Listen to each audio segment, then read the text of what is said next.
G'day and welcome to the Grow a Small Business Podcast. I'm your host, Troy Trewin. Each week, we speak with an owner who has grown a business with 5 to 30 team members to something bigger. Diving into their numbers and unearthing the pain they've experienced, we explore what they did to overcome each barrier and what they would do differently from day one. Let's get into it. Welcome everyone. Today I'm interviewing Barratt Kennett from EFCOMM, based in beautiful Gold Coast, Australia. Thanks for your time today, Barratt. Anytime. Let's start with how we know each other. Gary on your team reached out and thought you'd be a great guest for us.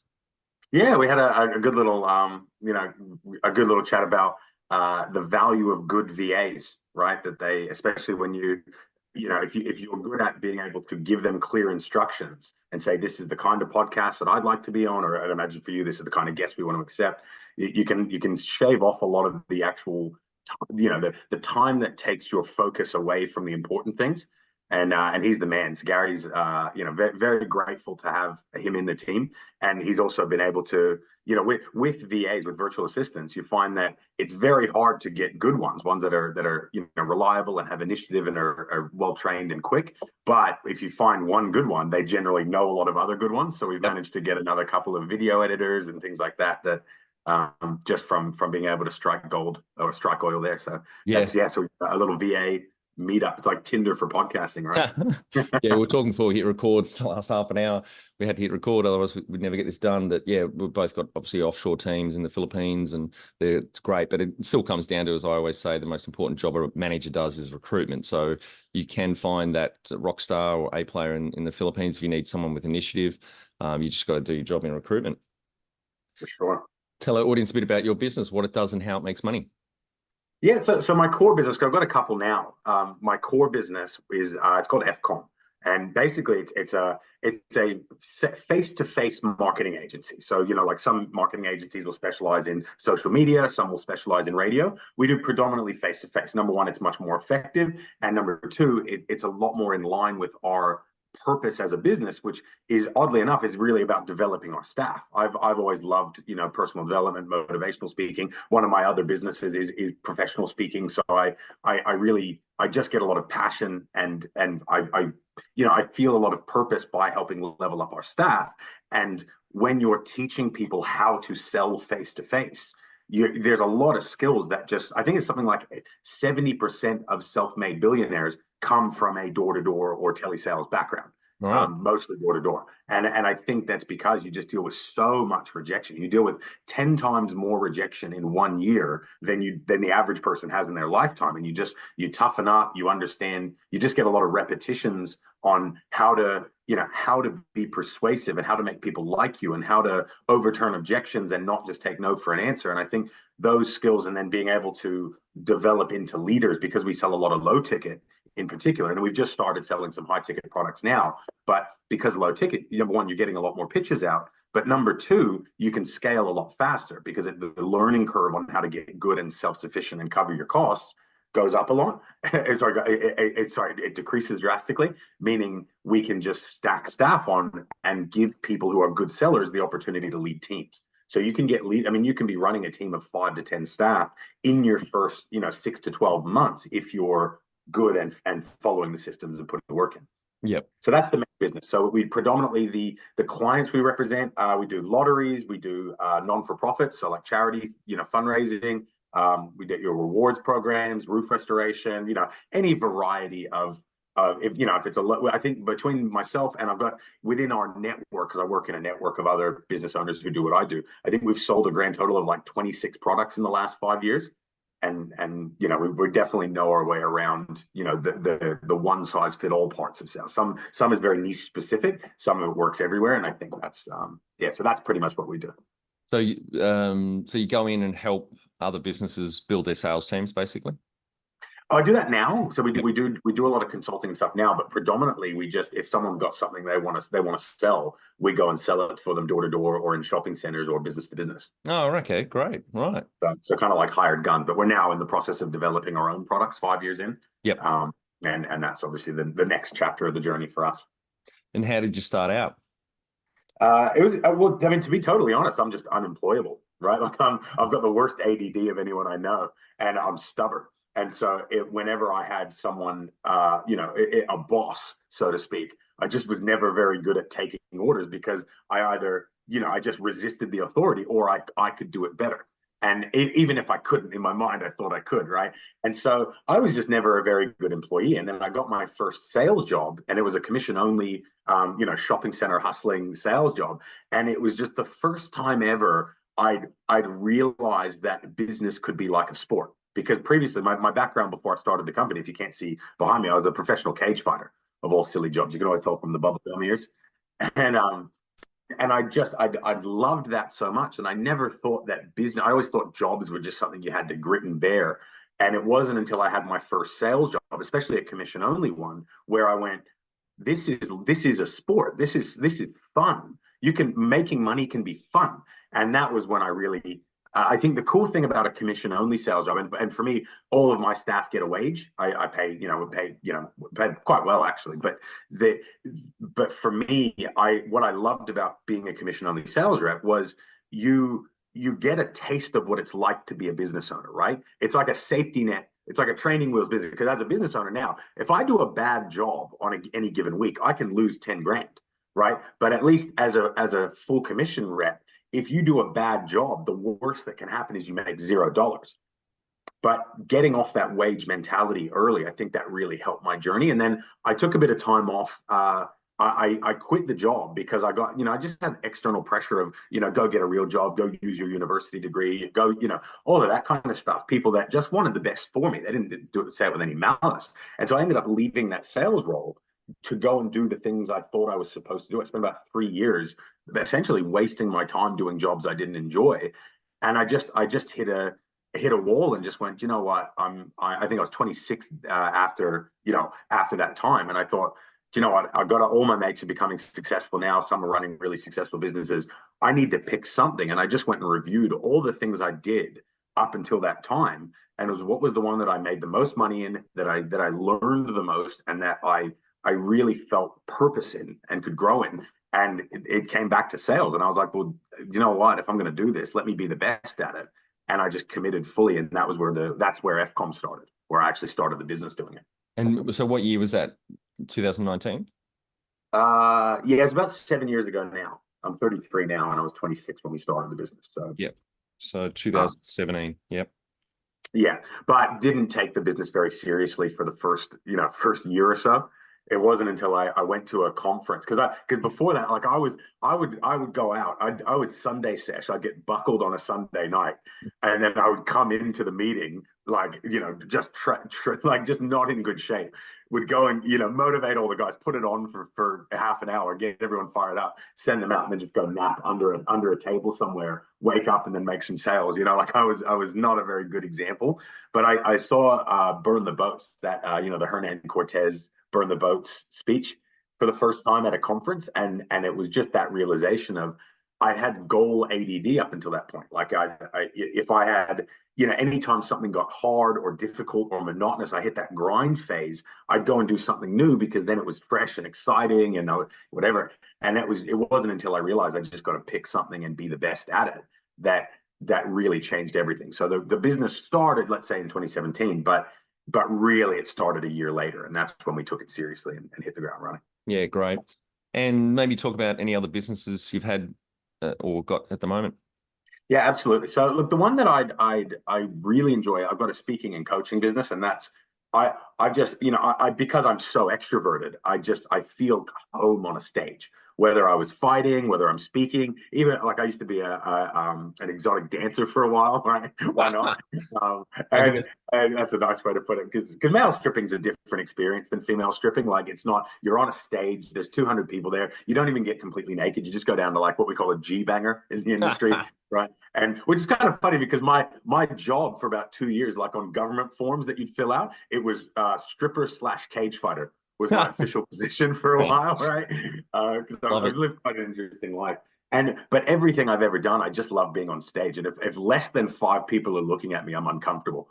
Yeah. Like, so I think the speaking is really fun because there's so much, especially doing something hard like running, teams that do door-to-door sales, where it's one of the hardest things to recruit in. It's one of the hardest things to retain staff in. It's very hard to have consistent results. And because I've been playing like Halo Legendary mode for business for so long, the lessons and the IP that I've been able to create is really valuable. And I'll talk to clients I'm coaching or dealing with, and they'll be like, my top sales rep wants to quit. What do I do? And I'm like, that's a Tuesday for me. Like, come on, tying my so I'm very grateful that I've gotten to learn all the lessons the hard way in hard mode. It's the equivalent of like being a boxer and training with like ankle and wrist weights every day, and then you come into the normal business world and you get to take those weights off, and you just float like a butterfly. And what's other businesses you've got at the moment? You mentioned one So before. the speaking one's going quite well. I've just started one doing roof restoration.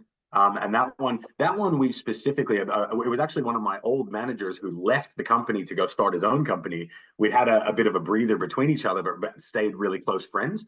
And then realized that the issue, because he's like me, he couldn't handle having a boss, right? And the hierarchy was the issue. So we've just gone and started a 50-50 business together. And the idea being we're going to sell this thing in 18 months. So we're going to try and get it to turn over 2 mil, and then try and sell it for 10 plus. And that all came from watching a podcast similar to what you did, like just talking. I got to hear a guy called Daniel Priestley, and he just said this is really cool for me. But he said there's two types of businesses, right? There's lifestyle businesses and there's sale businesses. And the analogy that he used in it was a lifestyle business. If you buy a big block of land, you build a beautiful house on it. It's got a pool, it's got whatever, and you're going to live there, and it's awesome. But a sale business is you got that same block of land, you build a 10-story high rise on it, and you sell that thing.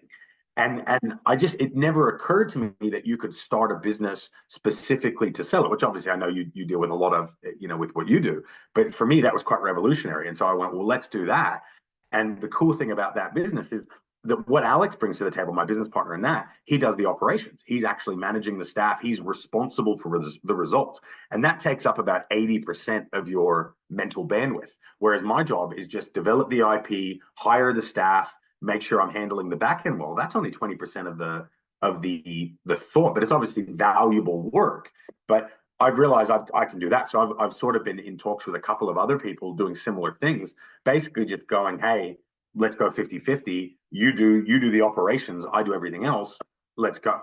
So that's basically what we're doing now. We've got a couple of other new businesses on the horizon. Just started a YouTube channel as well. That we're going to try and we're treating that like a business with two other guys, and I think that's I'm feeling very I feel very entrepreneurial in that sense that it's just fingers in pies kind of thing, right? Yep, I like that. Very smart model, 50-50, and you just do the stuff that you're great at and you love doing. And the roof restoration business, did you buy an existing business or you just started that up? No, I'm very fortunate. Especially on the Gold Coast, the networking's quite good on the Gold Coast because it's such a great place to live. There's the per capita of people who are doing high level business is actually quite rich, and no pun intended. And so I had a mate who had been basically trying to get me to do sales for his business, like that, as in do sales, as in put a team on it and lead gen for him. And he'd been trying for about a year. But it was after that podcast, that was my brain just started connecting all the dots. And I got in touch with him and said, look, I'm not going to do that, but how about I set up a business that, you process all the claims and you do all the back end on your side, which is, there's a lot of money in that, but that's, you need 2-3 years of industry experience to be able to do that effectively and have good processes for it. And what I said was like, let me just do what I'm good at, which is the lead gen. You pay us X amount per lead. And then when we do want to sell, we're going to roll that up into his business. I'm going to get a cut of his business and then sell the whole thing for ideally a bigger multiple, because now you've got the back end as well. Yep. Great. And do you have some key numbers you can share to illustrate the growth of EFCOMM over the last 7 years? Yeah, EFCOMM's been good. Look, the biggest one's headcount, right? Because we've been able to just grow in size. Because the thing is, with a face-to-face marketing or sales business, right? Essentially, you're not your clients or your staff. I know this sounds really funny, and look, we're paying basis, so it's not like an MLM model, right? But it does kind of have a bit of an MLM spirit in that sense, because the sales, it's bizarre, but the sales are consistent. if you know how to run a good team, that you can account for two to three sales per day per person. And so what actually increases your bottom line, and obviously your top line as well, is the headcount of salespeople in your business, quite predictably. And that's why obviously I've been fortunate enough to have to get so good at recruitment and retention, because that's really the game. As long as your sales training is, at least above par. And so every year we started with, I think our first year we had maybe 7 of us, right? It started from just me, and I hired one other guy, and then we were off to the races. So we got to 7, and then year 2, I think we got to about 20. Kind of we'd expanded offices, so we kind of lulled at about 25 for year 3, year 4 30, year 5 30 as well. Kind of got stuck at that 30 headcount, and I talk about that in the new book that I'm writing. Is actually how to scale past 30, because you do, and I think you'll find a lot of your listeners that would get this as well. There are just certain catchment milestones you get stuck at. So a lot of business owners get stuck at 10 guys because they don't know how to delegate, right? So they want to do everything themselves, and then they'll just end up between 7 and 10 because that's the amount of people that you can run while still doing everything. And then you get stuck at 12 to 15 because you aren't developing good leaders. So the staff are coming to you and saying, "Hey, I've got this problem. What do I do?" And you're answering it instead of making them answer it, and you're not actually developing their own problem solving ability. I find 20 is another catchment, and 30 is a big one, because now it's tiers of leadership development, and you might know how to develop good leaders, but they don't know how to develop good leaders. And that was our own journey that we had to go through. Now we're sitting at, so this is coming, ending year 6, we've got about 46 staff, not including VAs. So this is just Australian-based staff. And I think 39 of them are sales or management or front end. And then I think we got 4 or 5 back end staff. We got awesome back end staff. All female. I got this from Dan Pena. This is quite funny, but never ever hire a man for an administrative or operations role, because they have no ability to multitask. Yeah. So our whole back end team is just there, and they're kick ass. But we've got an all female back end team, and they rock. That's great, including the offshore team. So would you say you got around 50 full-time equivalents then? Yeah, knocking on the door of 50, no pun intended. So yeah, that's amazing. Very happy with that. So that's been good for us. And you can accurately predict, if you're running a face-to-face business, you're going to make between about 500 to 1,000 per head. So in terms of bottom line revenue, you can kind of predict it from there. So if we've got, so last year we did about 5 mil revenue, that was the biggest year. We took home 1.3. Yeah, right. Which is great until the tax man comes knocking, and then it's then it's not as fun. But that was because that was our first 7-figure take-home year. On track to do it this year as well, but it's a little trickier because we expanded to New Zealand at the start of the year. So the Australian company on paper looks like we've gone backwards, but it's because we've got a New Zealand company now, and they're going. Yep. And that's meant. So we've grown consistently every year. But the downside is, especially expanding locations. So we've been Gold Coast, Brisbane, Sunshine Coast, and now Auckland.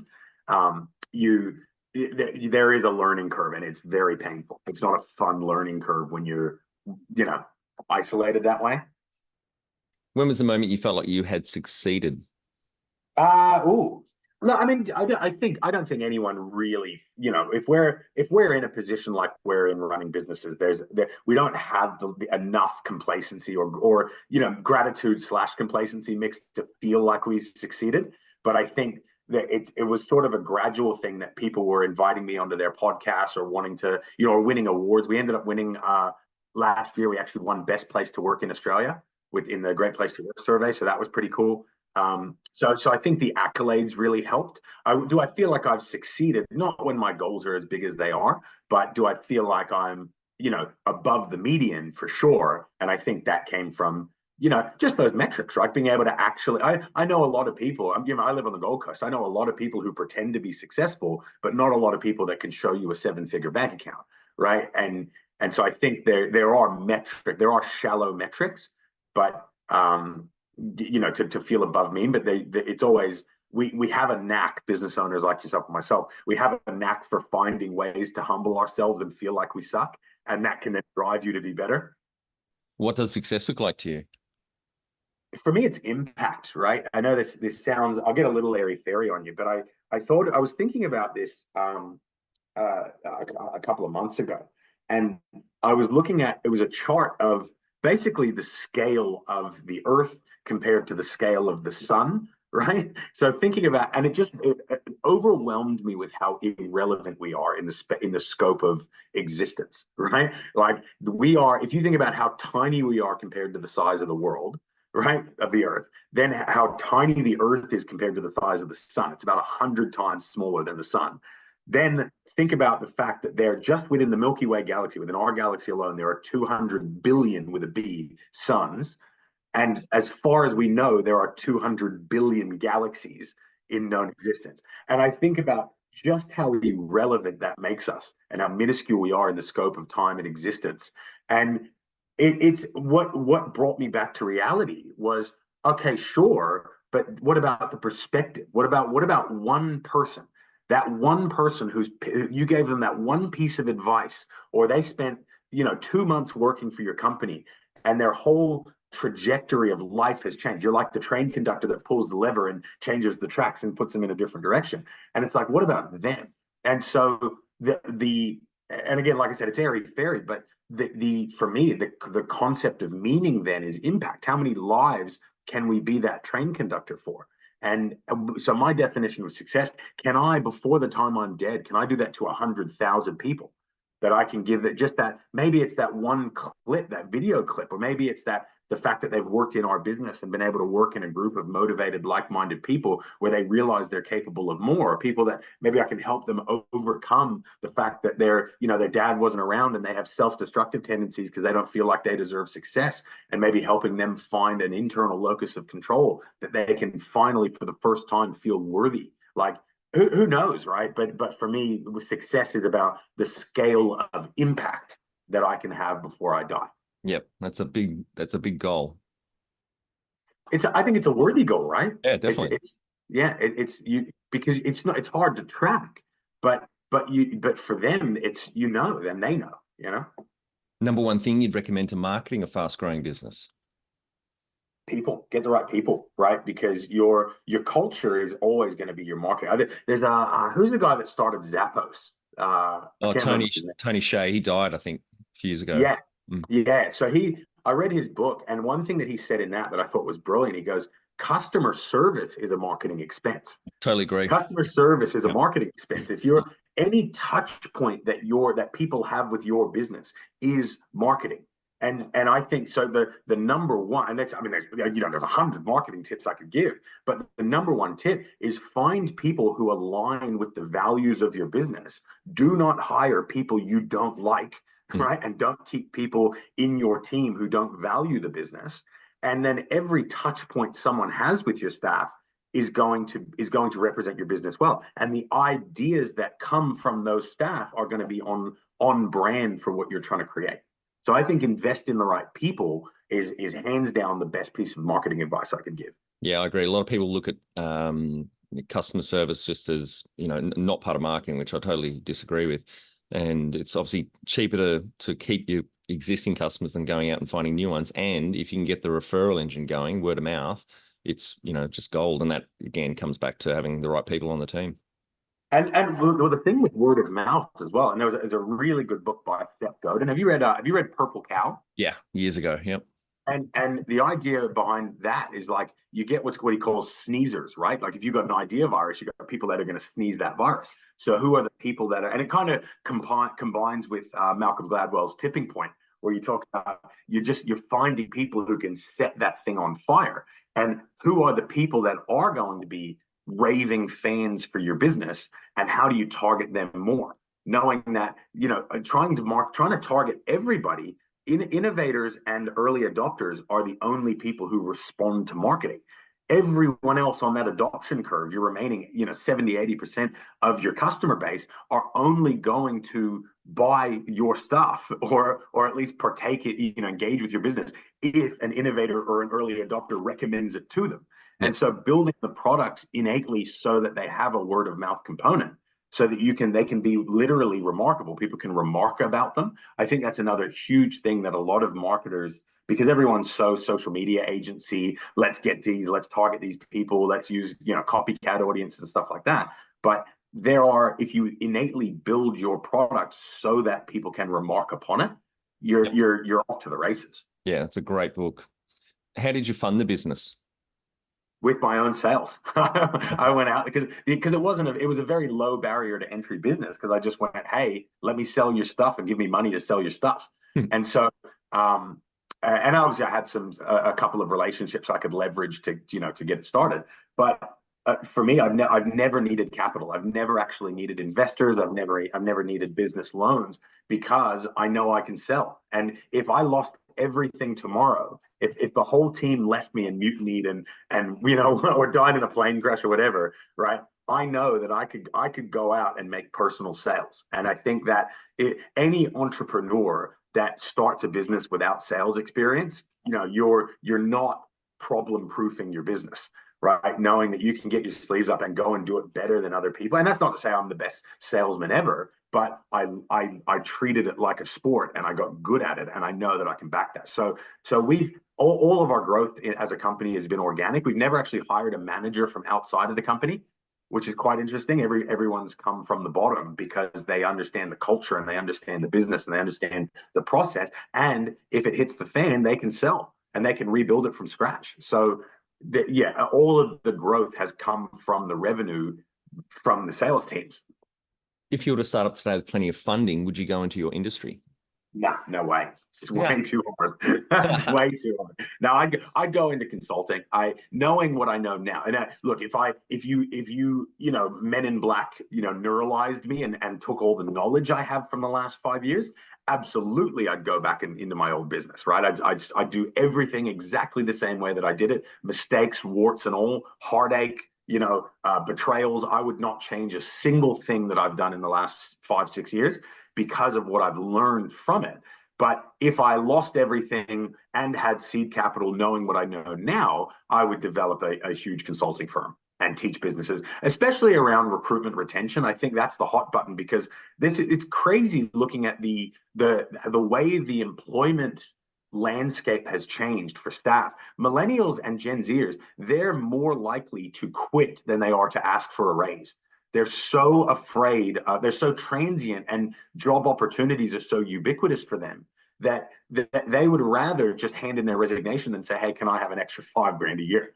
And so knowing how to navigate that landscape is tricky, and it's stark, right? And so I think there's a lot of help I can give businesses around recruitment, retention, culture, and developing leaders, because nowadays we live in an 8th place trophy culture, right? Like kids are told they're good enough just for trying, and then they get out into the real world as adults, and it doesn't work that way at all. And they've got no accountability. They've got no resilience. They've got no certainty under pressure. And being able to develop that within businesses, I think, is really, really important as well. Absolutely. As we like to say, recruitment's the most important thing a manager does, because if you don't get an A player on your bus, you get a B player, a C player, or a toxic asshole, it just ruins the culture. It's so much harder, managing those less than A players.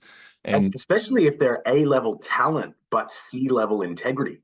Like if they don't value or respect the business, they're the ones that do the most damage. I call them termites, right? Because they'll eat the business from the inside out.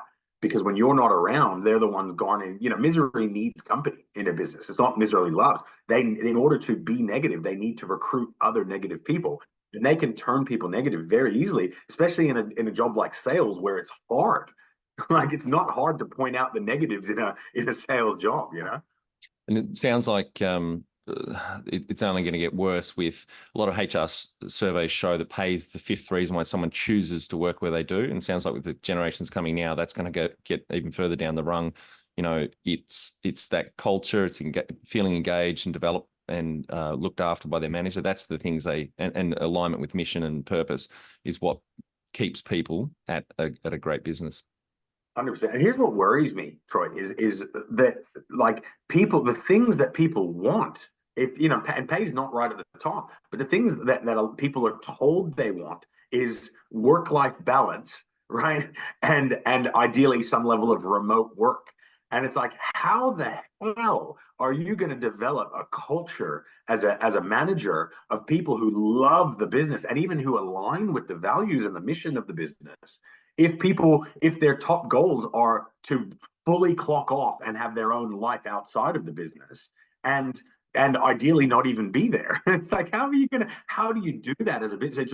The challenge is there, but also I don't think that serves people, because they're looking at all these, like, e-com gajillionaires, and, and they're all faking it. Like, these guys are paying, $2,000 to some airport, like to someone who owns a private jet, just to get photos in the jet and not fly anywhere, and pretending like they're killing it at 21 years of age. And people are seeing that, and then they're comparing that to their normal job. It's like, that's not how, like, you got to grind. There's the likelihood of you making it as a business owner without doing those, 80-hour work weeks, and having that heartache and having that difficulty, and not having a life out of that. If you're trying to succeed in business and not have that, that's like trying to make it as a pop star. It's like your Pareto distribution on that. It's hilarious. Like, and I think that's hurting people. Trying to tell them, hey, you can have your cake and eat it too. It's like, no, you can't.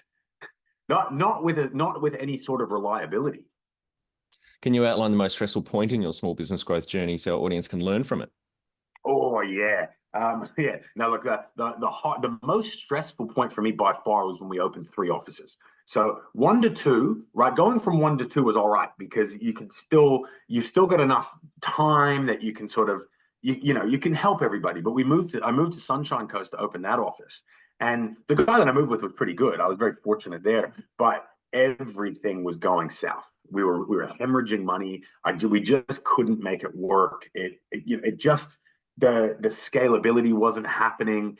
And it really, I was to the point that I was getting, every 8 weeks, I was having like a 3-day anxiety attack, that I would literally have to hide in my bedroom, and I had to turn my phone off and hide it in a drawer, because even it ringing would set me off for another panic attack.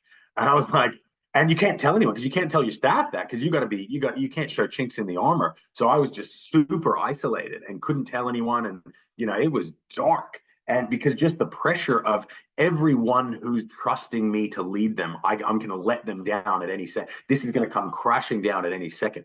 And that was hard. So just being over leveraged for time and expenses, it was hard, man. And it wasn't what actually saved me out of that. It was a really good friend of mine, Juliana, this lovely Brazilian girl, right? She came and visited. She's living in Adelaide. She came and visited Sunny Coast, and I'd fallen apart. And I was putting on a good face, but she could tell something was wrong. And almost like a mother, like I just laid down on the couch, and she just sat down there and put my head in her lap and just started stroking my head like I was a baby. And she goes, "Now you're going to tell me what's actually wrong?" And I go, and I got it all out. And she just had this bizarrely poignant question, right? Where she said to me, she goes, okay, because what I was doing, I was trying to do too much. I was trying to control everything. And she asked me this question, and it was like this tipping point for me. She goes, do you trust the managers? Right? Because I had three really competent managers, Rory, Alex, and Patrick. She goes, do you trust them? And I go, well, yeah. And she goes, then why don't you trust them? And it was it just literally blew my mind, like, whoa, and that I stumbled onto an idea called the island test. Have you heard this one before? No. So this is really cool. It's a Justin Waller one, and he says, if you're on a beautiful, breathtaking island with no contact with the outside world, and it's amazing, what are the 5 to 15 metrics if someone came on a boat and gave you a piece of paper that had all the right metrics on it, right, that could tell you, basically you'd be able to make a decision: do I need to come off the island, or do I need to stay, or can I stay on the island? And that was that rabbit hole that I went down. I started treating the business like that, rather than trying to tell everyone what to do and notice all the problems myself. I was just getting the managers to report the relevant numbers to me, and then based on those numbers, I knew if I needed to act or not. And that was the most revolutionary thing that ever happened for my mentality in business, was just being able to go from trying to manage with gut feel to actually using numbers and taking the emotion out of it and trusting my leaders. Yep. What area in business do you feel you've had to work on the most to add the greatest value? Well, for me, and I think a lot of entrepreneurs, young entrepreneurs or entrepreneurs even, right, will struggle with, is most of us have some degree of ADD.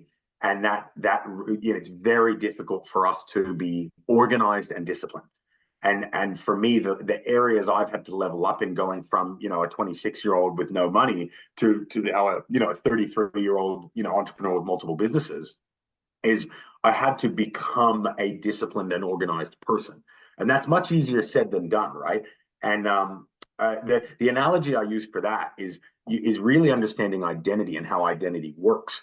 Because every time, those like scales, like Roman scales that you put, like they've got like the balance point, the fulcrum, and the trays on each side. Yeah. And what I realized is every single time you do something organized, if you're trying to become a blank person. So for me, I was trying to become organized and disciplined. Every time I did something organized and disciplined, it was like placing a pebble on the side that made me an organized and disciplined person. And every time I didn't, I skipped it, or I caved, or I just didn't do the thing I was supposed to do, it put a pebble on the side of the undisciplined and disorganized person. And the tricky part with that is really understanding that the pebbles you put on the bad side, they weigh twice as much. Yeah. And so just understanding the value of how you do anything is how you do everything. And understanding how you just can't miss, understanding how much a miss hurts you in terms of developing that identity and those habits. That was like a 3-year endeavor for me to really get that. But now it's, what are the main meta habits? Waking up at the same time early every day, having that routine anchor. So knowing if I gym, right, well, that means if I gym, it means I'm going to be reading, because I read in the sauna after I gym, and I'm going to be doing the rest of my planning and stuff like that properly. Whereas if I skip the gym, I do none of those things, right? So waking up at the same time and implementing a routine anchor, that's been really helpful.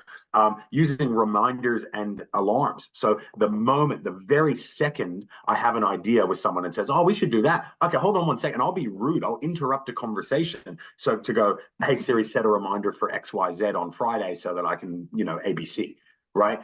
And to developing the habit of adhering to reminders and interrupting what I'm doing to set the reminder, because I know if I don't do it now, or at least I don't set a reminder to do it now, I won't do it. Understanding the value of urgency and doing things right away. There's Steven Schwartzman, the guy that owns BlackRock, right? He has in his book, there was a line in there that just really stuck with me. It says, time wounds all deals.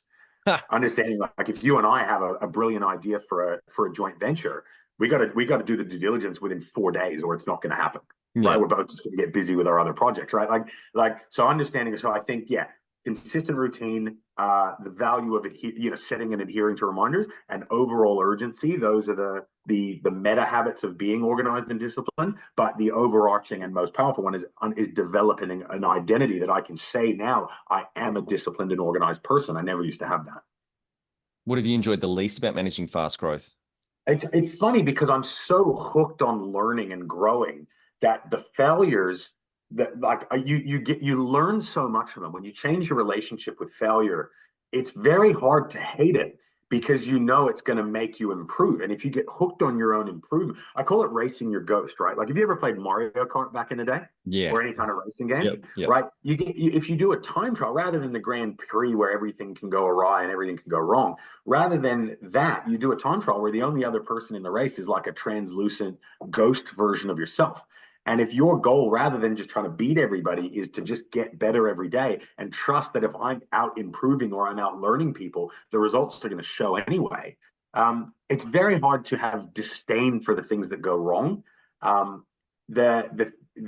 guess the thing I don't like about it, it's just, and we all go through it. It's because we're always dreaming big, so we over leverage ourselves. It's those moments when you look at the account and you're like, oh, am I going to be able to make this work? Yeah, that's probably the hardest part, because it's a different kind of pain. And it's one of those ones that, when people try and cancel people, or you get staff that try and mutiny and turn against the business and get people against it, who just have no idea how much of that how much stress and pressure and heartache goes into creating a business. That is probably I think that's the hardest part for everyone, right? Is just being in those financial back against a wall. But then again, most of us play our best footy with our back against a wall.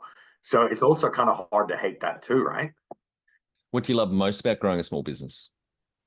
The people. Hands down, just being able to provide an opportunity for people that you can love, people that I generally like, my guys, I'd say the top 10 leaders in the business. I would jump in front of a train for those guys anytime, and knowing that they've trusted me, that they believe that following me is going to make them more successful and give them a better life than they would if they didn't. I think to be able to serve them and deliver on that promise is huge for me. And that's probably what drives me the most, is like, I owe it to them to do something big, and I've got guys that are making, 300 to 500 grand a year now, that have been with me since day one. And I'm like, that, to be able to deliver on that is really, hands down, I think, is the richest part of growing a small business. What has been the biggest mindset shift for you in your small business growth journey? I know a lot of it I got from selling, right? Like being able to be accountable and being able to, not point fingers, and being able to, all that kind of stuff. But I think since starting the business, I think it was that burn the boats thing, right? Like Jim Collins. Have you read Good to Great? Oh yeah, read all his books. Yep. And Good to Great, he talks about the hedgehog concept, right? Like the best businesses ever, they're not the ones that try and do too much. And it's like the fox and the hedgehog. The fox tries to come up with 1,000 ways to kill the hedgehog, and it never wins. The hedgehog always wins because it does one thing really well. It turns into a spiky, impenetrable ball. And for me, it's like, our hedgehog concept. I know I want to be the best personal development avenue in the world for young people who have an above average desire to be successful, and being able to create a platform that does that, I think is really big. So that's what we really, more than anything, want to be doubling and tripling down into. The number one habit you think a small business owner needs to develop and maintain? If they don't have it already, is just loving failure. Like I said before, get hooked on the growth, right? Get hooked on leveling up, because it's so addictive when you do it. And for me, I'll actually, to answer that question better, the number one habit, they've got to turn learning into a competition. The number one habit an entrepreneur or someone starting a small business or in a small business needs to develop is treating education and learning like a competition rather than just something you can do. Because for me, if I wake up every day thinking no one's going to outlearn me today, then the success is inevitable. Unless you're one of those people that never implements the things that you learn, which, that's stupid. Don't do that, right? Like, get hooked on implementing it and leveling the business up. And if your business is the fastest growing in the sense of the skills that it can display, then it's going to be the fastest growing in terms of the actual metrics, right? Yeah, it's one of the habits we really double down on in our business transformation program, is that building the habit of professional development in owners. I know we're all busy, but I'm just floored at how little time owners particularly spend learning. And it's so easy these days with audio books and podcasts. You use your dead time when you're driving or cleaning the house, or, I do over 12 hours a week now, just while I'm outside in the sun shooting hoops or driving around town. It's not hard to fit in. You've just got to make that a habit. Yeah, if you've got a commute and you're not on Audible, listening to books on 1.5 times speed, because that's the thing that people don't realize about audiobooks. They think it's such a time consuming endeavor. It's like, you get used to listening to them speak quickly. I can't listen to a normal speed book anymore. So you can listen to 1.5 times or 1.7 or even 2 times. You're cranking out 2 books a week just in your drive time. Yeah, I can't do 2 times. I'm at 1.5 speed. So that's, a phenomenal amount of content and new ideas that I'm getting into my brain each week. Yeah, it's a really quick win, I think, and something we really drive into owners. The other thing, it's beyond just the content that people are learning. It's also invigorating, right? If you're learning things, you get what's called positive feedback loops. It's like, oh, I learned this, I can't wait to try it. Or at the very least, you regurgitate it and it makes a really good meeting for your staff, right? But you're excited. I think all of us as entrepreneurs and business owners, like, we're at our best when we're in what I call a tinkering phase. Right? If we're ever not tinkering, not messing around with things, not just kicking tires and seeing if I can just improve things randomly, or never getting that ain't broke, don't fix it kind of mentality, that when we're in those tinkering phases, if you look back, that's when we're achieving the most. And then we naturally phase out of those and do poorly and never make the correlation that the tinkering is what causes the success, because you're excited about work. because things are new and fresh and you're getting those feedback loops. I think really billing in time every morning, especially when you're impressionable, like within 90 minutes of waking and you're in those theta states where you're much more easily primed for a day, just prioritizing education, telling your brain learning and tinkering is important. You'll naturally do it more throughout the day that way. Are you a small business owner who is ready to take your professional growth to the next level?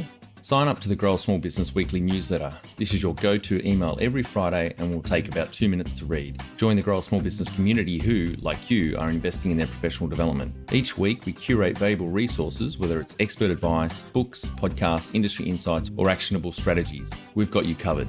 Leave your email at growasmallbusiness.com/weekly. Can you talk to how you've added people to the team, some wins, mistakes, and advice for those listening?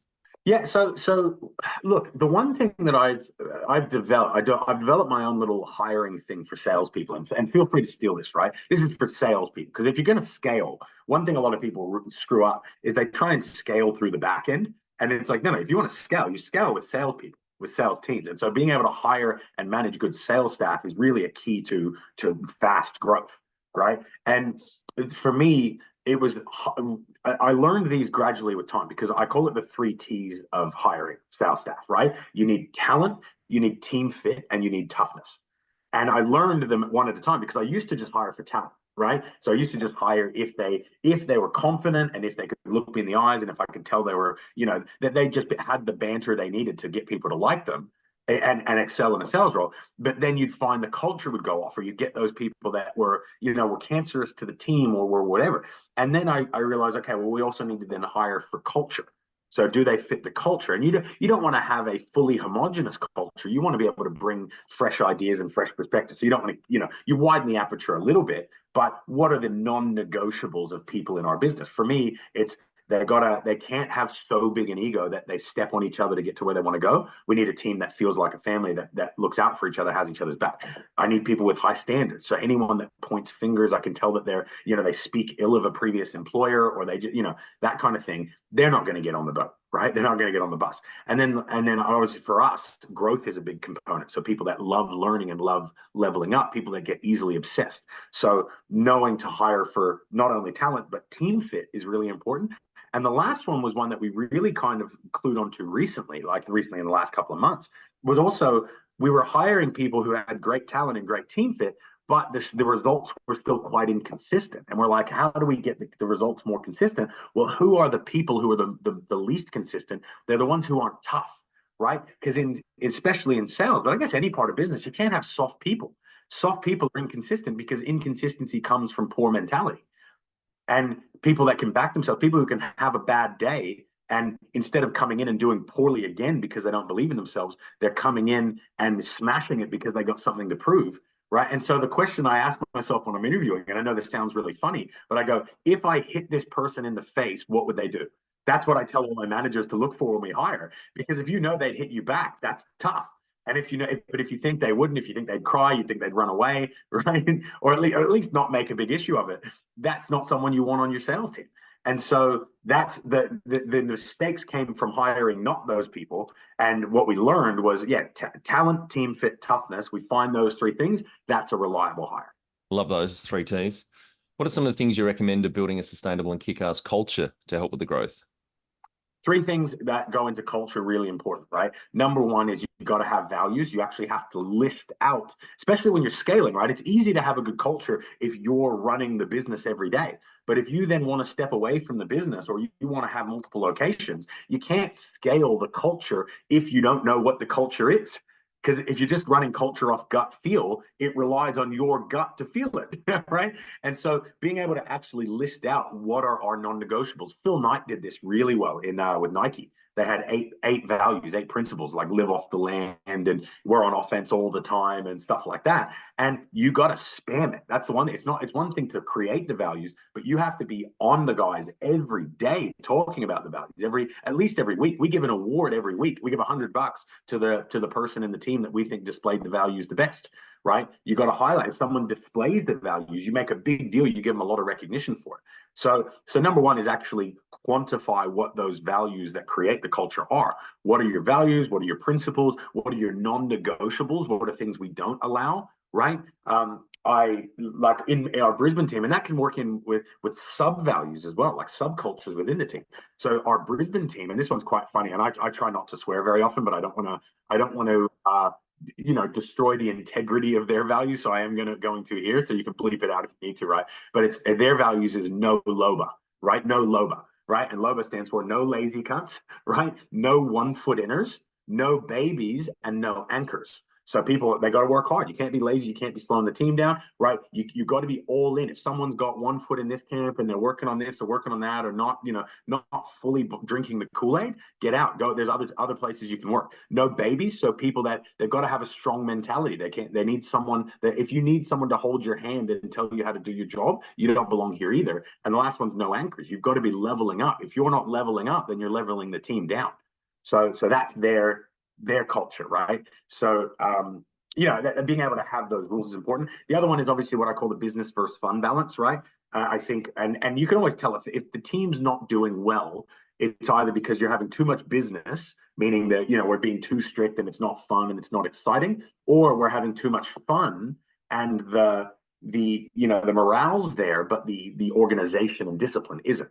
And just constantly trying to straddle that seesaw and keep it balanced so that we're not losing morale, but we're also not losing organization and discipline and KPIs, and knowing how to counter those. And then the last one is your tribal stuff. I call it idiosyncrasies, right? Where it's those little things that make the team a team. Where maybe different handshakes. You've got a unique handshake that the team uses, or you have a war chant that you use, or there's certain vernacular that people that only your company uses. Right, all of those little things combine to make people feel like they're part of a tribe, and we're very tribal creatures. That's really important to us. So being able to reinforce tribalism with those little things that people like us do things like this, I think makes a really big difference as well. So those are my 3 tips for good culture. There's other things as well, like stories and heroes and collective vision that we're all pushing for this way as well. Like I call it Mosesing. I think being a great leader, you've got to be Moses, which is vision and values, right? Guys, we're going over here and it's going to be awesome. And here's the rules we've got to follow. I call that Mosesing, which is what any good leader needs to do. And tell our audience how you've handled balance. I don't. I don't. Right, because I love what I do, right, and I love what I do. I bill in. It's that Stephen Covey big rocks analogy, right? Like I do bill in the things that matter to me, right? I don't miss church on Sunday. I have at least 1 hour in the day that because look, the problem is as an entrepreneur, as a business owner, you're working till 8 p.m. because that's the time that you can reflect on the day with people. But from like 2 to 3 p.m. every day, I bill out nothing.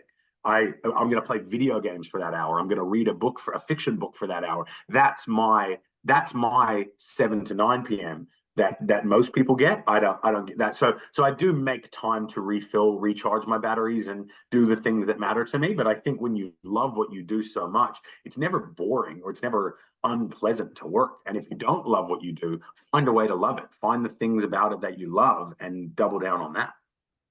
How much professional development have you invested in yourself? Sounds like a shit ton. Can you see that behind you? All the books, yep. That's how much. And have you had mentors or coaches along the way? Kind of, but not really. Like I wouldn't say that I'm self-taught, but I think I haven't had I have had promotings, like suppliers and people who I can call. The thing that works in my favor, I'm very annoying. And annoying, and not in the conversational sense, but if I want something from you, I'll quadruple call you until you answer and tell me what I want to know. I really don't mind. So I've had people who are better than me or were better than me at what I do, and I've then learned enough that I've been able to sort of overtake them. And that's been really beneficial for me. But I haven't had anyone that's what I try and provide to my guys, where I'm actively mentoring them. I haven't had that, but I've kind of created it just by being annoying. Understand that then again comes from the value of understanding knowledge, right? Like the circumstances don't dictate the success, the skills do. it's, once you've got the skills, then it's just the law of averages. But if you don't have the skills, even if you get the success, you're not gonna maintain it. Do you have a board of directors or advisors? No, I don't, but I do treat all of my managers like they're stakeholders in the business. I don't, and I give up. Most of them are on a profit share deal now as well. So, and that really, I find profit shares awesome because it just aligns the goals so well. So I've got four guys currently that are on a profit share model with me, but and to me, I never, and this is a really important thing I think for business owners, don't use personal pronouns. I and my, I don't want to get into a pronoun debate too much in 2024, right? But it's always we and our and us. I think that's really, really important for getting buy-in and people feeling like they've got stake in the business, because and I'll never make a big decision without talking to those four and getting at least some sort of consensus on it. Yeah, I'm very big on that point. It's a subtle thing, but I do notice it with a lot of owners that I work with, that it's always I, me, my, and it's really powerful to, like exactly what you said. It's us, it's we, it's the team. It's not the staff, it's not employees, it's our team, not my team, Yeah. our team. So important. Yeah, just changing I to we makes such a big difference. Yeah. And sometimes you got to pull yourself up on it. I'll be in a meeting and I'll say I, and they'll Yeah. see me correct myself. So look, I was no, look, we need to, Yeah. they'll, and that's just as valuable. Yeah, absolutely. Have you read Jack Stack's book, The Great Game of Business? No, I haven't. I'll put it on the list now. I'll send it to you. It's awesome. It's written early 90s. I think you'll love it. But they're big on profit share. He's basically the godfather of open book management. So they've taught their team how to read financials, etc. And they've got an ESOP, employee share ownership plan, in place. They bought like a Caterpillar factory in the early 80s that was going under for 9 million. They only had 100 grand. They got 8.9 million lent from the bank. It's a great story. But yeah, I could not believe I had not read that book, and it was only through doing this podcast. I get a lot of great books that I've never heard of from guests, and that's one of them. I think you're really going to enjoy that one. I appreciate that. Yeah, awesome. All right, Barratt, one of our final 5 questions. What do you think is the hardest thing in growing a small business? Just acclimating to the pressure. I think the hardest thing about growing a small business is just getting used to eating crap sandwiches, right? Because the upside is your tolerance gets better. Like now I can have 5 or 6 of them and be like, do you got any more? Right. But it's just learning, and the only way you can get better with eating crap sandwiches and pressure is by eating them and eating more and more of them. So I mean, my advice is just go out and fail as much as you can and go and bite off more than you can chew and just learn to chew like hell. Because yeah, have you read Ben Horowitz's book, The Hard Thing of Hard Things? No. Oh, great. I was just thinking about this yesterday, actually, because I remember listening to this book, and I was running around Christchurch in New Zealand when I heard this line. I had to stop because I was laughing so much. But he says, if you've got to eat shit, don't nibble. I love that. Yeah. That's brilliant. Favorite business book which has helped you the most?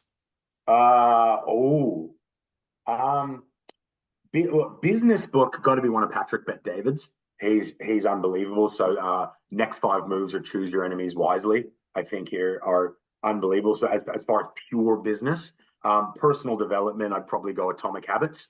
Yep, James Clear. Mm-hmm. Yeah, or Maximum Achievement by Brian Tracy. That's just an all-time classic. Yep. Any great podcasts or online learning tools you use for your own professional development? I think podcasts, it's not so much the podcast, it's the guests, right? So I'll see a guest I'll just go down a rabbit hole and watch 4 or 5 podcasts of of a particular guest and just go hard. Like recently, Daniel Priestley was one that I really got into. But I think there are some really good ones like Lewis Howes, Diary of the CEO, Joe Rogan, of course. Like I'm an ex-fighter, of course I'm going to watch that one. So there are some really good ones, but for me it's just about you follow them all on Instagram or whatever social media you use, and they'll put a promo clip of that one, and you can right away. It's like a little taste tester at the gelato shop. You're like, oh, I like that flavor. Let me watch that podcast. So that's probably what I do there. One tool you'd recommend to help grow a small business? One tool I'd recommend for someone with a small business is a crystal clear vision of how you're going to make X better. Whatever your X is, How are you going to make that better? Why does it need to be better? Because when one of my favorite quotes, it's actually it's from a Greek philosopher. It says, "The world stands aside for the man who knows where he's going." And if you can have a crystal clear vision on what you want to achieve, and what Seth Godin calls heretics, you want to be able to create a tribe of heretics that want to change the status quo. Well, if the status quo for your industry, if you love your industry and you let's say you're a dentist and you love being a dentist, right? It's like, what's something you hate about dentistry, about the way people are dentists, right? Or the way the industry works, and how do you combat that? Right, and get people fired up about that. Or let's say you're a chiro. There are some really good chiropractors out there, right? And there are a lot of scam artist chiropractors that go, "Come on in, let's get you x-rayed. Here's an extra $200 for the x-rays. Now we've got an 8-week plan, so you're going to do the 8-week plan. Just sign here." And that can sometimes close them into it when all they need is a readjustment, right? You may want to change that and take a stand against them. How do you do that, right? And getting clear about not just the why, and not even the what, but the how. Getting really clear on step number 1, we're going to do this. Step number 2, we're going to do this. If you as a business owner can have a clear how-to plan of how you're going to change the industry you love, or at least the lives of the people you love, I don't think there's a better weapon in your arsenal. Finally, my favorite question. What would you tell yourself on day 1 of starting out? Buckle up, baby. Right? Like, people warn you for how hard it is. People warn you for how lonely it gets. People warn you for the pressure, but they don't tell you you've got to suffer alone. Right. And I think that's why, and it's just something that you're doing now, which I was obviously really interested in, is bringing in other business owners together, because you don't have anyone else who cares. It's like when you announce that you're pregnant, right? And people are like, "Oh, that's wonderful," but unless they've got kids, they just don't know. Yep. Right. And I think because you can't tell your staff, you can't tell your family or people that love you or care about you, because they're just going to worry about you. You being able to, like, but just knowing, buckle up, but you're going to be fine. You're going to be fine, and you wouldn't have it any other way. That's what I tell myself. Thanks very much for your time today, Barratt. Really enjoyed our chat. Congratulations to you and the team, starting out with the 2 FTE up to around 50 now, doing some great things in the sales area. We'll definitely catch up when I'm in the Gold Coast for a drink at the rum and whiskey distillery I chair up there with a couple of business owners. Looking forward to it. Sounds good, man. Looking forward to it. That's it. Thanks for listening. Please leave a review in iTunes or whatever platform you listen to us on. It means more small business owners will find our cast and help people with their business growth journey.